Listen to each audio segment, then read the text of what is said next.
혹시 최근 들어 내가 정말 이상한 사람이 된 건 아닐까 하고 스스로에게 끊임없이 질문하고 계십니까? 분명히 나는 그 말을 들었는데 상대방은 결코 그런 말을 한 적이 없다고 딱 잡아댑니다. 오히려 나를 예민한 사람이나 기억력이 나쁜 사람으로 몰아쓰기도 합니다. 처음에는 아니라고 반박했지만 시간이 지날수록 점차 내 기억보다 상대방의 확신에 찬 목소리를 더 믿게 됩니다. 결국 상황을 판단하는 뇌의 기능이 마비되고 오직 상대방의 입만 쳐다보게 되는 끔찍한 심리적 감금 상태. 이것이 바로 영혼을 파괴하는 심리적 살인이라 불리는 가스라이팅의 실체입니다. 오늘 다크 심리 연구소에서는 당신의 성격이 약해서가 아니라 인간의 뇌가 가진 허점을 파고드는 이 악랄한 심리, 조작의 단계별 메커니즘을 낱낱이 파헤쳐 보겠습니다. 흔히 자존감이 낮거나 의존적인 사람만 가스라이팅을 당한다고 착각하기 쉽지만 놀랍게도 매우 지적이고 사회적으로 성공한 사람들도 이 덫에 쉽게 걸려듭니다. 도대체 왜 이런 일이 벌어지는 걸까요? 그것은 우리의 뇌가 가진 생존 본능인 일관성 유지 욕구 때문입니다. 뇌는 자신이 신뢰하는 대상이 나를 해칠 리 없다는 전제를 깔고 정보를 처리하려 합니다. 가해자가 명백한 거짓말을 할 때 우리의 뇌는 극심한 혼란, 즉 인지 부조화를 겪습니다. 내가 믿던 사람의 선한 이미지와 나를 공격하는 현재의 행동이 충돌하기 때문입니다. 이때 뇌는 이 고통스러운 모순을 해결하기 위해 가장 손쉬운 방법을 선택합니다. 상대방이 틀렸다고 인정하여 관계를 깨뜨리는 고통을 감수하는 대신 내 기억이 틀렸다고 스스로를 속이며 관계를 유지하는 것입니다. 가해자는 바로 당신의 이 선한 의지와 뇌의 방어 기제를 이용합니다. 그들은 당신의 논리를 공격하는 것이 아니라 당신의 현실 지각 능력 자체를 무력화시킵니다. 지금 이 설명을 들으면서 가슴 한구석이 서늘해지거나 과거의 어떤 장면이 떠올라 괴로우신가요? 혼자서 끙끙 앓으며 내 탓을 했던 그 시간들이 사실은 정교하게 설계된 심리 트릭이었다는 것을 깨닫는 순간 우리는 비로소 자유의 첫걸음을 뗄 수 있습니다. 가스라이팅은 피해자를 철저히 고립시켜 판단력을 흐리게 만들지만 우리가 이렇게 심리적 진실을 함께 마주할 때 그들의 조작은 힘을 잃습니다. 어둠 속에 홀로 갇혀 있는 것 같은 두려움에서 벗어나 진실을 마주하는 이 여정에 함께하고 싶다면 다크 심리 연구소의 동료가 되어 주십시오. 혼자서는 힘든 마음의 여정이지만 이 채널의 동료들과 함께라면 당신은 다시 단단해질 수 있습니다. 모든 가스라이팅의 시작은 아이러니하게도 너무나 완벽하고 달콤합니다. 이를 심리학 용어로 러브바밍, 즉 사랑폭탄이라 부릅니다. 이 단계에서 가해자는 당신의 뇌의 도파민을 폭발적으로 분비하게 만듭니다.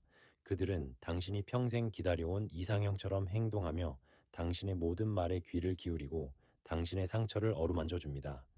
뇌과학적으로 볼 때 이 시기의 피해자는 이성적인 판단을 내리는 전두엽의 기능이 현저히 저하됩니다. 행복 호르몬인 옥시토신과 도파민이 쏟아져 나오면서 상대방에 대한 경계심이 완전히 허물어지기 때문입니다. 가해자는 이 기회를 놓치지 않고 당신의 가장 취약한 부분이나 결핍된 감정, 그리고 누구에게도 말하지 못한 비밀들을 수집합니다. 이것은 나중에 당신을 공격할 치명적인 무기가 되지만 지금 당장은 세상에서 나를 가장 잘 이해해주는 영혼의 단짝처럼 느껴집니다. 여기서 중요한 특징은 그들의 공감이 묘하게 과장되어 있다는 점입니다. 만난 지 얼마 되지 않았는데도 운명임을 강조하거나 우리의 관계는 특별해서 남들은 절대 이해하지 못한다는 식으로 둘만의 성벽을 쌓기 시작합니다. 이것은 단순한 애정 표현이 아닙니다.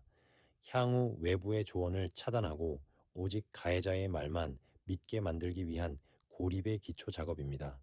당신은 지금 이 사람 없이는 살 수 없을 것 같은 강렬한 행복감을 느끼고 있습니까? 그렇다면 반드시 경계해야 합니다. 가장 치명적인 독은 가장 달콤한 맛 뒤에 숨어 있기 때문입니다. 신뢰가 견고하게 쌓였다고 판단되는 순간 가해자는 아주 미세하게 태도를 바꿉니다. 갑자기 폭언을 퍼붓는 것이 아닙니다. 뜨거운 물에 개구리를 넣으면 곧바로 뛰쳐나오지만 찬물에서 서서히 온도를 높이면 자신이 삶아지는 줄도 모르고 죽는 것과 같은 원리입니다. 가해자는 아주 천천히 비난과 왜곡을 시작하며 당신의 현실감을 흔듭니다. 이 단계의 핵심은 사소한 기억의 부정입니다. 예를 들어 당신이 분명히 약속 시간을 확인했다고 말하면 가해자는 정색하며 말합니다. 내가 언제 그랬어? 네가 잘못 들은 거지. 정말 너 요즘 정신을 어디다 두고 다니니? 이때 피해자는 당황합니다. 분명히 기억이 나지만 상대방이 너무나 확신에 차서 말하고 그동안 나에게 보여준 헌신이 있기에 자신의 기억을 의심하기 시작합니다. 이때 뇌의 기억 저장소인 해마는 극심한 스트레스를 받기 시작합니다. 해마는 단기 기억을 장기 기억으로 저장하는 역할을 하는데 지속적인 스트레스 호르몬인 코르티솔에 노출되면 해마의 기능이 위축됩니다. 가해자가 반복적으로 당신의 기억을 부정하면 실제로 당신의 뇌는 기억력에 자신감을 잃게 되고 뇌의 회로 자체가 상대방의 주장을 사실로 받아들이도록 재편됩니다. 이것이 가스라이팅이 단순한 기싸움을 넘어 뇌를 물리적으로 변화시키는 폭력인 이유입니다. 혹시 상대방의 기분을 살피느라 하루 종일 눈치를 보고 계십니까? 내가 또 실수해서 이 완벽한 관계를 망칠까봐 전전긍긍하고 계십니까? 바로 그 불안함이 가스라이팅이 성공적으로 진행되고 있다는 증거입니다. 당신의 편도체는 이미 과활성화되어 24시간 비상 경보를 울리고 있습니다. 하지만 당신은 그 경보음의 원인을 가해자가 아닌 당신 자신의 부족함 탓으로 돌리고 있습니다. 이제 피해자는 무언가 잘못되었다는 것을 직감하고 필사적으로 자신을 변호하기 시작합니다. 증거를 보여주기도 하고 논리적으로 설명하려 애씁니다. 하지만 가해자는 이 모든 시도를 비이성적인 집착이나 정신적인 불안정함으로 몰아갑니다. 너는 너무 예민해서 탈이야. 혹은 농담을 왜 그렇게 진지하게 받아들여? 같은 말들을 들어보셨습니까? 이 단계에서 피해자는 억울함에 가슴을 치지만 가해자는 오히려 여유롭습니다. 당신이 화를 내고 흥분할수록 가해자는 더욱 차분하게 당신을 감정 조절이 안 되는 사람으로 규정해 버립니다. 이때 피해자의 뇌에서는 이성을 담당하는 좌뇌와 감정을 담당하는 우뇌의 연결이 느슨해집니다. 논리적으로 생각하려 할수록 감정이 북받쳐 올라 말이 꼬이고 눈물이 납니다. 가해자는 이 모습을 비웃으며 승리의 미소를 짓습니다. 당신의 정당한 분노가 오히려 당신이 이상하다는 증거로 둔갑하는 순간입니다. 오늘 내용이 스스로를 자책하던 마음을 멈추고 진실을 바라보는데 조금이라도 도움이 되었다면 나 자신을 응원하는 마음으로 좋아요를 눌러주세요. 이 클릭은 단순한 추천이 아니라 당신의 뇌에 보내는 나는 이제 나를 지키겠다는 강력한 안전 신호가 될 것입니다. 이어서 가스라이팅이 정점으로 치닫는 자아 상실 단계와 그 지옥 같은 굴레에서 벗어날 수 있는 뇌과학적 해결책을 계속해서 알아보겠습니다. 이제 가스라이팅의 가장 파괴적인 국면인 제4단계 자아의 상실과 우울의 늪으로 들어갑니다. 이 시기에 이르면 피해자는 더 이상 가해자와 싸울 의지조차 내지 못하게 됩니다. 아니, 싸워야 할 이유조차 찾지 못한다는 표현이 더 정확할 것입니다. 수없이 반복된 기억의 부정과 논리적 패배, 그리고 내가 이상한 사람이라는 낙인은 결국 피해자의 뇌에 깊은 패배감을 아로새깁니다. 심리학에서는 이를 학습된 무기력이라고 부릅니다. 코끼리를 아주 어릴 때부터 쇠사슬로 묶어두면 나중에 성체가 되어 쇠사슬을 끊을 충분한 힘이 생겨도 결코 도망치려 하지 않는 것과 같은 원리입니다. 당신의 뇌는 이제 저항은 무의미하며 순종만이 유일한 생존 전략이라고 믿게 된 상태입니다. 이때부터 당신은 예전에 밝고 활기찼던 모습을 완전히 잃어버리게 됩니다. 친구들을 만나는 것도 두렵고 새로운 도전을 하는 것은 엄두도 내지 못합니다. 가해자가 끊임없이 주입한 너는 사회성이 부족해. 혹은 너는 내가 없으면 아무것도 못해라는 독설들이 어느덧 내면의 목소리가 되어 스스로를 검열하기 때문입니다. 뇌과학적으로 보면 즐거움을 느끼게 하는 도파민 회로가 거의 작동을 멈추고 스트레스 호르몬에 절여진 뇌는 생존을 위해 최소한의 기능만 유지하려 합니다. 그래서 하루 종일 무기력하고 멍한 상태가 지속되며 심지어는 내가 지금 살아있는 것인지조차 의심하게 됩니다. 혹시 내가 예전에는 참 빛나는 사람이었는데 지금은 왜 이렇게 초라해졌을까? 하고 거울을 보며 눈물을 흘리고 계십니까? 그것은 당신의 본성이 변한 것이 아니라 누군가가 당신의 영혼을 잠식했기 때문입니다. 마지막 저 단계는 완전한 의존과 고립의 단계입니다. 이것은 가스라이팅 가해자가 설계한 조작의 최종 목적지입니다. 이제 피해자는 가해자를 비판하는 주변 사람들을 오히려 공격하며 멀리하게 됩니다. 부모님이나 오랜 친구가 저 사람 정말 이상한 것 같아 라고 걱정 섞인 조언을 건네면 당신은 화를 내며 그들을 차단합니다. 왜냐하면 당신의 무너진 세상에서 나 같은 엉망진창인 사람을 거두어주고 사랑해주는 유일한 구원자가 바로 가해자라고 믿게 되었기 때문입니다. 이것은 인질이 납치범에게 동화되는 스톡홀름 증후군과 매우 유사한 뇌의 생존 작용입니다. 이 단계에서 피해자의 뇌는 가해자를 생존의 필수 요소로 오인합니다. 마치 갓 태어난 아기가 부모 없이는 죽을 것 같은 근원적인 공포를 느끼듯 가해자의 부재를 자아의 소멸과 동일시하게 됩니다. 그래서 아무리 부당한 대우를 받아도 혹은 신체적인 학대에 노출되어도 그 곁을 떠나지 못합니다.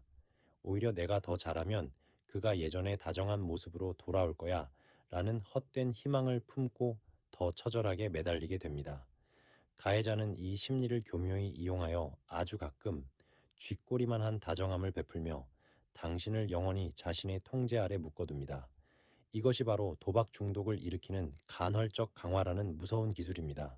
당신은 지금 가끔 터지는 가짜 행복이라는 잭팟 때문에 인생을 통째로 탕진하고 있는 것은 아닙니까? 그렇다면 도대체 이 지옥 같은 뇌의 감옥에서 어떻게 탈출해야 할까요? 단순히 헤어지라는 조언은 이 단계의 피해자에게는 아무런 힘이 되지 않습니다. 이미 뇌의 회로가 가해자에게 종속되어 있기 때문입니다.